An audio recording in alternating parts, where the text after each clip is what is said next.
Thomas the Tank Engine was feeling very happy. His blue coat shone in the sun, he was right on time, and all around his branch line the countryside seemed prettier than ever before.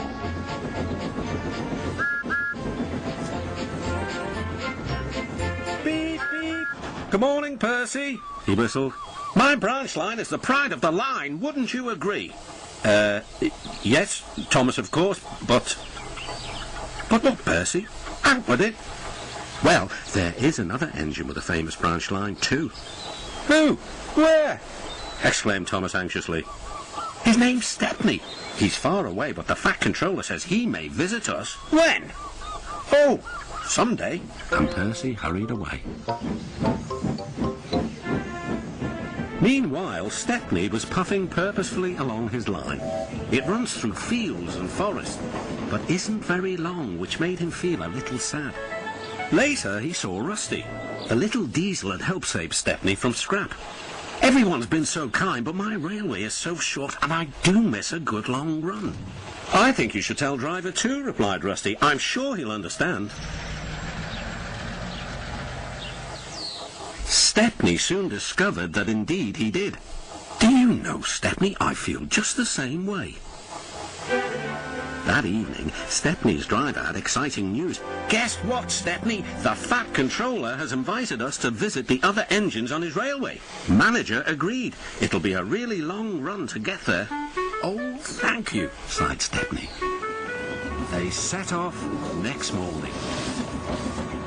By now, all the other engines were talking about Stepney. He runs a famous branch line. Did you know that? Said Percy. Thomas was feeling a little jealous. Huh, it may be famous, but my branch is first on the line. Everyone knows that, too.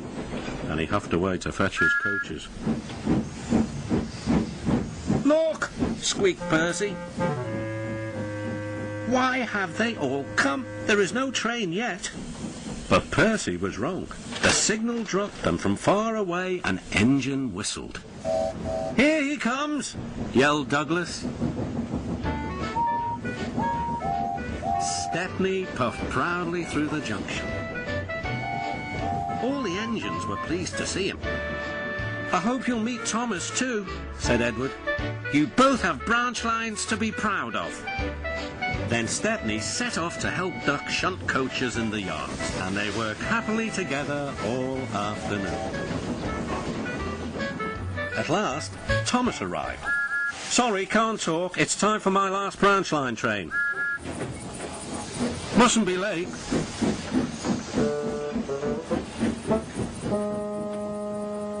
He was hardly out of sight when the engines heard shouting at the station. Moments later came the alarm. Stop all trains! The signalman answered the telephone. A special, is it? I see. Thomas was impatient. Why are we waiting? My passengers are being delayed. Sorry, Thomas, said his driver. We're being shunted to allow another train to pass. Soon they heard an unfamiliar puffing sound. There was Stepney with headlamps swaying and whistle blowing. He gathered speed and disappeared. Well, bust my boiler, said Thomas the Tank Engine. Next morning, Thomas was still fuming. Shunted, and on my own branch too. It's a disgrace. I'm sorry, said Stepney. I was a special. Why? An important passenger arrived just as you left. He ordered a special train and Duck let me take it. We had a splendid run, but, finished Thomas kindly, it can make an engine nervous not to know the line. Exactly, said Stepney. You're such an expert. This made Thomas feel much better. He couldn't be cross anymore and instead began telling Stepney all about his branch line.